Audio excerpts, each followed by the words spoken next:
Je vais passer la parole à Corinne Bécourt, mais je vais vous annoncer les intervenants suivants. Donc, il y aura Didier Audouard, Cécile Chailloux, Emmanuel Dantrang, Maria Aurélia Alécou, Thierry Horry, Armeline Vidcock-Barr, Nico Titouan, Diana Gdou, Adrien Tiberti, Daniel Tranois et Antoine Guerrero. Donc, Corinne Bécourt, à toi. Oui, vous m'entendez ? Très bien, vas-y. Bonjour. Merci. Donc, la situation est dramatique, du jamais vu. Plus d'un an d'enfermement, de mesures liberticides, employant le mot dictature. Tout cela accompagné de cadeaux inimaginables au capital et d'attaques inédites à nos conquis. Et le pire est à venir. Sous prétexte du Covid, ils nous font payer leur crise, réforme du chômage, retraite, santé, salaire, temps de travail, école, transport, énergie. Ils s'attaquent à toutes nos conquêtes, celles du mouvement ouvrier. Le capitalisme mène une OPA sur tous les fronts, avec l'appui de l'Union sacrée, dans le silence assourdissant du PCF, qui aura mené campagne pour plus de masques, plus de tests, plus d'enfermement.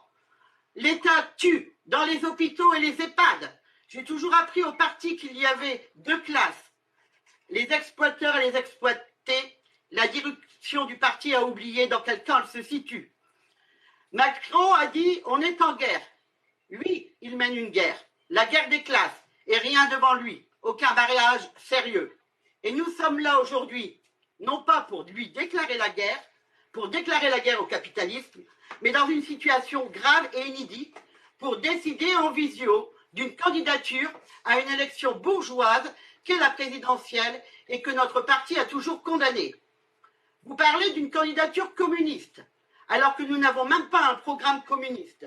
Juste une ligne démagogique de gauche sur des bases folâtrées avec des slogans trompeurs allant jusqu'à mettre le climat devant la lutte des classes.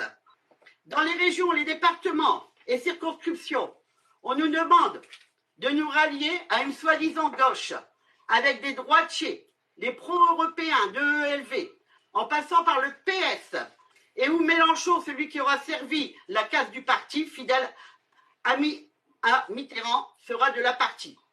Fabien Roussel sera même à la remorque de la copine à Cohn-Bendit dans les Hauts-de-France et d'un ex-ministre à Valls. Communistes, nous n'avons rien de commun avec cette pseudo-gauche actuelle et ces tripouillages électoraux. Cela rapportera des élus, mais à quel prix? Que de renoncements. Rien ne change et ne changera jamais sur ces bases. Faut-il le rappeler? Notre parti s'est construit sur les luttes et sur le rassemblement à partir des luttes. Cette conférence est hors sol, hors réalité. Le parti doit revenir à ses fondamentaux ou il va finir de mourir. C'est pour toutes ces raisons que je soutiens dans la candidature d'Emmanuel Dantrang pour faire entendre une autre voix, pour donner un espoir aux communistes. Je demande clairement que soit mis sur le bulletin de vote Emmanuel Dantrang, candidat pour la reconstruction du PCF, dans le respect des statuts. Merci. Ouais. Donc après Corinne, c'est Didier Audouard, de Haute-Loire. Didier, tu nous entends ?